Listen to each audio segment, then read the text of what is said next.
আমরা একটা কথা সবাই বলে থাকি, সবার মুখে আমরা শুনে থাকি, কবরস্থানে যে জিনটা থাকে ওই জিনটার নাম কি? মূলত ওই জিনটাকে আমরা অনেকেই জিন সাপ বলে আখ্যায়িত করে থাকি।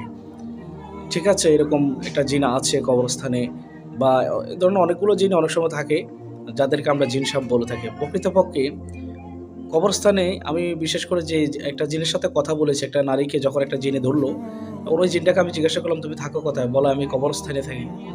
"তুমি কির বেশে থাকো?" "বেশিরভাগই আমি সাপের চৌরাতে থাকি।"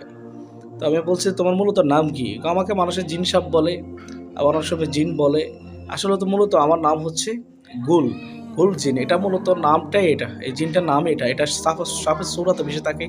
এজন্য আমরা অনেকে বলে থাকি এটার নাম জিন সাপ। আচ্ছা যাই হোক, একেকজন একেকভাবে এটা প্রচার করে, সমস্যা নেই। তবে এটার মূলত নাম হচ্ছে গুল, গুল জিন। অর্থাৎ অনেকে জিন সাপ বলে আখ্যায়িত করে আরকি। আমি মূলত ওই জিনের সাথে কথা বলেছি তখন ওই জিনে তার নামটা আমার কাছে উন্মোচন করেছে। এই হলো কথা আরকি। তো ঠিক আছে, আসসালামু আলাইকুম ওয়া রাহমাতুল্লাহ। সবাই ভালো থাকবেন।